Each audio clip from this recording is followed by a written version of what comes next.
Саботно издание на регионалните вести. 2 лица со рани од огнено оружје и 1 човек со повреди на главата. Ова е билансот од ноќниот инцидент во Тетово. На тројцата повредени во инцидентот извршен им е операционен зафат се наоѓаат на Карил во Скопје. Нивната здравствена состојба се следи.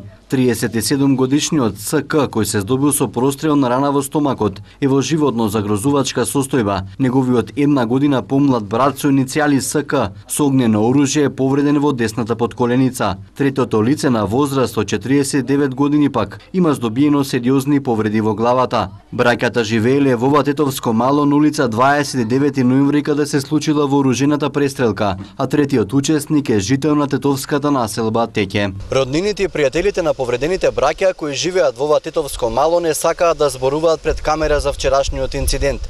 Тие позади камера ни раскажаа дека синоќа 49 годишниот тетовец дошол во мало со цел да ги расчисти недоразбирањата со браќата.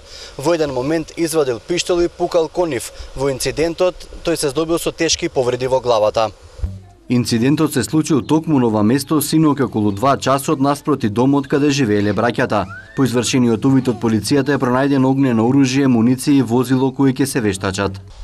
Пронајден е пиштол, зброевка од чешко производство со рамка со 8 куршуми, 5 чаури, траги од крв и други траги кои се подигнати и ќе се вештачат, како и патничко моторно возило Мерцедес.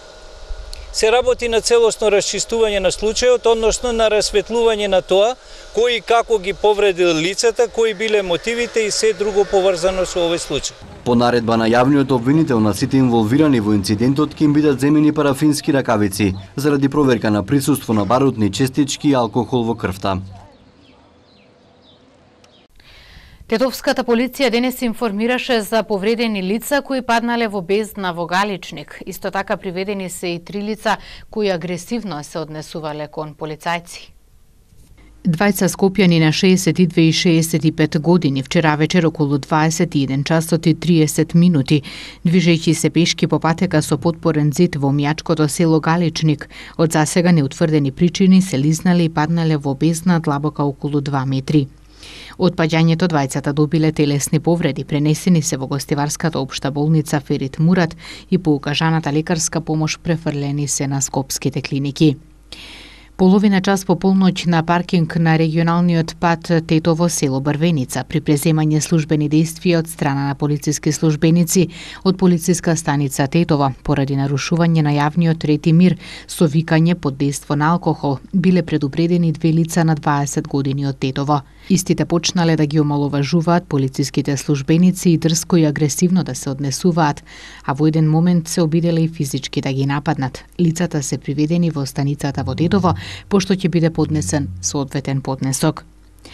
Во 2 часот рано утринава во Гостивар на улица Илинденска при спроведување на републичка акцијска контрола од страна на полициски службеници од полициската станица Гостивар било сопрено патничко моторно возило Volkswagen Passat со тетовски регистарски ознаки управувано од 40 годишниот Мљ од село Глоџи. Кога му било извршено алкотестирање и му бил констатиран алкохол во организмот, тој почнал да ги омаловажува полициските службеници. Исто така одбил наредба да не продолжи со движење на неговото возило и се обидел да го напушти местото. 40 годишникот потоа е приведен во полициската станица Гостивар, а по целосното документирање на случајот ќе биде поднесен соодветен поднесок. Од ЦВР Тетово информација дека од 23 до 2 часот и 40 минути е спроведена акцијска контрола во 2 угостителски објекти на Тетовското подрачје. Во угостителски објект лоциран покрај патот за Тетовско фалише затекнати се 21 женско лице, од кои 18 од Република Албанија, 1 од Косово и 2 македонски државјанки кои биле ангажирани како пејачки, танчерки и келнерки. Во угостителскиот објект во Тетово затекнати се 11 женски лица, од кои 3 од Република Албанија, 2 од Република Србија и 1 од Република Бугарија, како и 5 македонски државјанки. Поради сомнение дека го злоупотребиле туристичкиот престој, односно престојувале спротивно на целта, странските државјанки на возраст од 19 до 32 години се приведени задржани во полициската станица Тетово, пошто се предадени во одсекот за странци прекуграничен криминал, миграции и реадмисија за натамошна постапка. 53-годишниот Рамис Саити од Джепчиште ја доживува најтешката земјоделска година во одгледувањето домати. Лошото време значително го намалил родот, а старите проблеми на земјоделците продолжуваат и понатаму. Полека но сигурно се празнат нивите во Тетовско. Рамис Саити од Джепчиште четврта година поред обработува огромна површина земја на која има посејано над 3000 корени домати. Деновиве ги набрал првите гајби за на пазар, но неповолните временски услови, дожд па сонце, годинава значително го намали родот, вели тој. Ако ваквото време продолжи и наредниот период, прашање е дали ќе успеат и веќе нараснатите домати. Ама као ово година ништо се фатил геренот. Еве како гледате сам, прво е нарасат никот, друго е дождот, друго е препаратот не дава како треба што го дават. Проблемот туе е. Сега и времето ово година не чинише, тој е на крај за земјоделието нема ништо. Пласман нема, по град сакамо нешто да продаеме и то колку ќе иде, што ќе иде, прв дан денес сме обрал и што ќе излага не знам и ми. Ама за ово година нема ништо. Прошла година градот не биваше ич, вручина, еве пиперот стигнал 7 месец, нема ништо и тој е. И муката до крај што ќе излага не се знае никој. Од земјоделието никој не знае што ќе излага, што не излага. Сајт вели дека оваа година до сега има потрошено 1500 евра за насадите и ризик е дали тие пари воопшто ќе ги врати, зашто се жали и на немањето пласман. Прскањето скупо, сваки пат што прскаме по 70 евра даваме одеднаш за ова нива. Ова е 6ти пат што прскамо и на крај не се знае ништо. Тоа не те прашува никој. Кога ќе излажеш го пазар, те бркат, не знаеш кај да продаваш. Прво не знаеш кај да продаваш. Место за продање нема. Ни у град, на пут се продае, на пут не се продае ова. И не се знаем кај ќе го продаем, не знаем. Сме имал прошла година од Скопје зедов, некои пријатели, овде у Тетово има што земат, ама беше добар род. Потемнетата кожа и рапавите раце зборуваат за тешкиот живот на земјоделецот Рамис. Утрата му започнуваат на нива и таму е до крајот на денот. Ваквото секојдневие го живее од неговата 7 година. Тоа сваки дан треба. Овде у Патлиџанот како имаш близнаци дома, па тоа да се прави. Ако не си сваки дан овде од 6 до вечер да видиш што ќе биде, што не биде, корен да го сечеш ова, гранките, копање, травата, прскањето, вадењето, а работата е од 7, да кажем, од 6 до несвес. Нема прекин на земјоделието, нема, ама на крај нема ништо. Само да се живе за леп и за ништо друго. Пред 10 години тој вложил многу и во сточарството, но годинава вели завршува со работата во оваа гранка поради истите причини неисплатливата работа. Досега на неговото земјиште има одгледувано лубеници, пипер и граф. Постепено вели нивите остануваат празни. Водата во повеќето селски водоводи е микробиолошки загадена. Главната причина лежи во незаштитените водоводни системи, кои редовно не се дезинфицираат.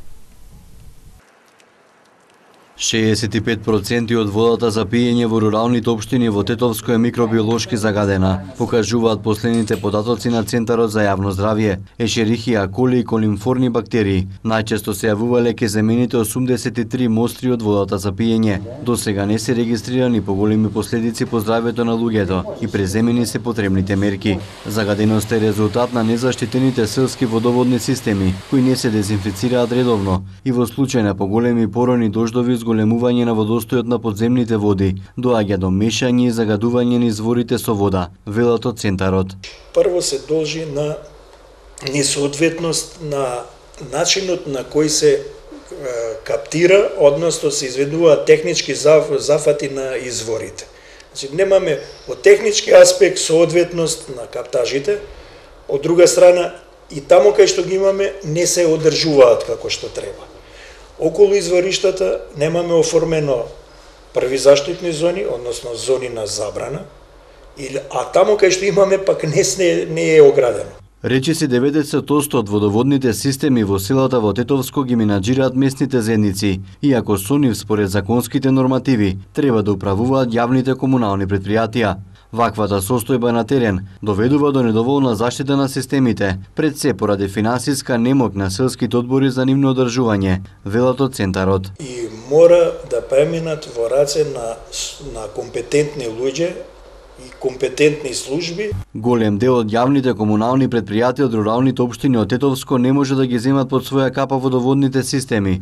Местните заедници најчесто се правда дека водоводите били изградени со пари од мештаните и со нив немаат право да управуваат локалните самоуправи. Најголем отпор пружаат жителите од Боговиње кои неколку години протестираат поради обидот општината да им го земе селскиот водовод. Додека се чека да се спроведе законот, жителите од Тетовско ќе пијат микробиолошки загадена вода, која е присутна во повеќе од 65% од селските водоводи, ако се земе предвид фактот што голем дел од јавните комунални претпријатија не склучуваат редовни договори за испитување на водата за пиење со Центарот за јавно здравје. Мали и средни компании од Гостиварско добиваат можност бесплатно да се стекнат со сертификат ФЕР со потрошувачот. За нив денес беше организирана обука на која се запознаа со условите за добивање на сертификатот, кој ќе им помогне во промовирање на нивната фирма и зголемување на клиентите. Представници на бизнис секторот од поширокиот Гостиварски регион денес се запознаа со условите за добивање на сертификатот ФЕР со потрошувачот, преку кој би станале препознатливи на пазарот и би стекнале поголема доверба кај купувачите. Сертификатот се доделува за имплементирана ФЕР трговска практика, а е заснован на стандардот ISO 26000. Активностите се дел од проектот зголемување на соработката помеѓу граѓанското општество и бизнис секторот, кој на подрачјето на Гостивар го спроведува Центарот за женски права и етика во партнерство со Агенцијата за поддршка на предприемништво ЕСА. Во склоп на проектот предвиден е еден семинар, како што овај денеска, каде што се поканети 20 мали и средни компании од Гостивар, пред кои ќе биде презентиран сертификатот ФЕР со потрошувачите, што значи тој сертификат, кои се нивните придобивки и кои услови бизнес секторот треба да ги исполни за да го добие сертификатот. Сертификатот значи дека фирмата работи професионално и е конкурентна во однос на услугите што ги пружи, дека се грижи за заштита на правата на потрошувачите и доколку настане проблем, тој ќе се реши спогодбено во интерес на двете страни. Целта е предпријатијата кои имат добри пракси во однесувањето со потрошувачите да бидат препознаени на пазарот. Потрошувачите да знаат дека кога некоја фирма или продавница кој има тој сертификат, тоа значи дека таа организација има јасни правила како информира за своите производи. Јасни правила што може да се очекува доколку некој потрошувач не е задоволен и јасни правила доколку некој има жалба или поплака, дефинира начин како таа да ја реши алтернативно, двострано, а не на суд. На тој начин добар дел на компаниите во Македонија, кои што се разликуваат, се однесуваат професионално и се конкурентни во однос на услугите што ги дават на потрошувачите, ќе може да бидат видливи и потрошувачите да знаат од кого купуваат и што може да очекуваат во услугата. Бесплатно сертификат ќе добијат 30 фирми во земјава, од кои 3 ќе бидат од Гостиварскиот регион. Проектот се реализира со поддршка на Европската унија. Радио Слободна Европа во темата на неделата го анализира здравството.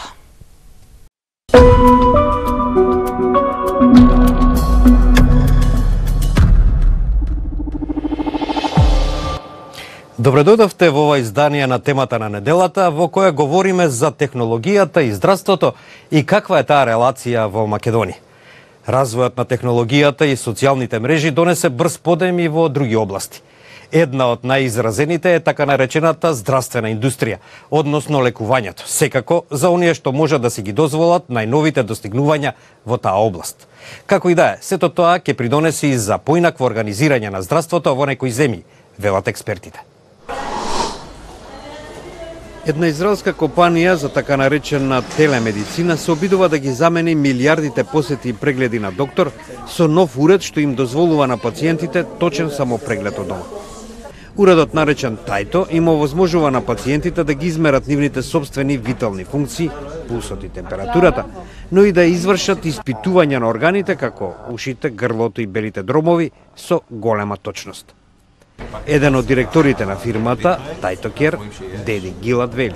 We basically replicate a face-to-face interaction with a remote clinician while allowing him to do a full physical examination, analysis and diagnosis of a patient at home. Освен тоа, според Гилад, уредот овозможува собирање и размена на добиените податоци, со што се создава досега невидена широка платформа за нивна корелација. Телемедицината бележи растечки тренд во здравствената индустрија, користејќи нови технологии за подобрување на услугите за пациентите, како и за намалување на трошоците за здравствено осигурување. За пациентите, но и за лекарите, уредот овозможува и значително намалување на трошоците. Во Соединетите држави има околу 800 милиони прегледи кај матичен доктор годишно. Таков основен преглед просечно чини $170. Со телемедицината трошоците се сведуваат на $50, но се елиминираат и други трошоци, како престој во амбуланта или вработување дополнителен персонал во клиниките. Тајто уредот беше тестиран и во израелската детска болница Шиндлер. Директорот на итната помош во оваа болница, професор Ехецкел Вајсман вели. What we found was really remarkable, that there was almost no difference between the two types of examinations. But we must be careful about the use. There are certain diseases, certain complaints that cannot be answered by this kind of device, and we should carefully judge case by case and be aware of the limitations of this device. Како и да е, пазарот со телемедицина се очекува од сегашните 23 милиарди да порасне на над $50 милиарди до 2021 година. Критичарите пак велат дека телемедицинската диагностика би требало да биде лимитирана, оценувајќи дека реална средба со доктор секогаш ќе биде посупериорна. Во Македонија пак според самите лекари државата како да заборавила дека скапата опрема не вреди без соодветен кадар. Проблем е и нискиот стандард на граѓаните кои не можат да си дозволат скапи приватни третмани. Во Македонија последен пат во 2010 година болниците и клиниките добија нова медицинска опрема во вредност од околу 70 милиони евра, но лекарите сметаат дека техничката и кадровската опременост треба да биде многу подобра. Тие сметаат дека на клиничкиот центар работата мора да биде подобро организирана и предупредуваат дека во некои ситуации стручното образование не ги следи потребите на здравствениот систем. Се набавија многу над цена апарати, тогаш во тоа време, пред 8-7 години, современи. Проблемот е што голем дел од таа опрема доста долго стоеше спакувана, еден дел се уште е спакувана, значи не почната. Имаме и примери каде што многу скапи диагностички машини, како што се пет скенот во 5 центарот, се отпакувани, да речем под наводници, 5 години, 4, не знам колку, тој центар постои, меѓутоа не функционира. Вели доктор Дејан Ставрич, очен хирург кој имаш искуство и како синдикален представник на здравствените работници во клиничкиот центар. Во меѓувреме граѓаните се жалат дека застарениот, неефикасен и нефункционален здравствен систем ги приморува да се лекуваат во приватните здравствени установи, но приватното лекување поради лошиот стандард на живот за најголем дел од граѓаните е недостапно и голем дел од нив не се во можност да се лекуваат на адекватен начин. Незадоволството на пациентите често е поврзано и со увоз на сомнителни лекови со паралелен увоз, болници без лекари, недоволно медицински сестри, недостаток од реагенси. Добра страна е дека со помош на опремата што влезе во јавното здравство дојде до осовременување на методологијата, вели доктор Ставрик, но дополнува оти очигледно е дека државата заборавила дека опремата не вреди без кадар на лекари и персонал. Имате огромни инвестиции, значи тоа се хируршки машини, микроскопи, машини за предоперативна диагностика, машини за предоперативна калкулација и така натаму, кои седат неискористени, значи паушално дадени. не каде што треба, не каде што би биле искористени така натаму, туку така генерално. Како што беше впрочем и она генерална акција за популарно наречена медицински туризам, која беа генерално сите лекари испраќани на некаква едукација нецелисходна. Лекарите сметаат дека сите реформи досега пропаѓаа поради партизацијата во јавните установи, а исто време дека првите луѓе во овој ресор и управниците и директорите многу често немаа знаење за професијата.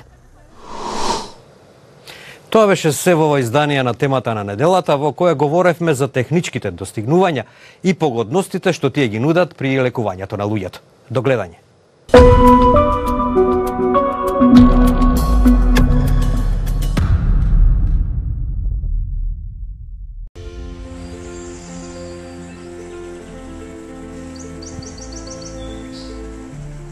Денес имавме сончево време со мала облачност и со умерен повремено засилен северозападен ветер. Утринските температури се движеа од 12 до 22, а дневните од 29 до 39 степени Целзиусови.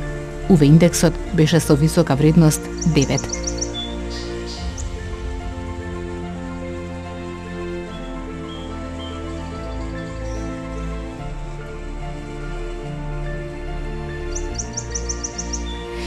Според метеоролозите, утре ќе имаме сончево време со мала облачност, попладне на северозапад со услови за краткотраен дожд и ретки грмежи. Утринските температури ќе се движат од 15 до 21, а дневните од 27 до 36 степени Целзиусови. УВ индексот ќе биде со вредност 9.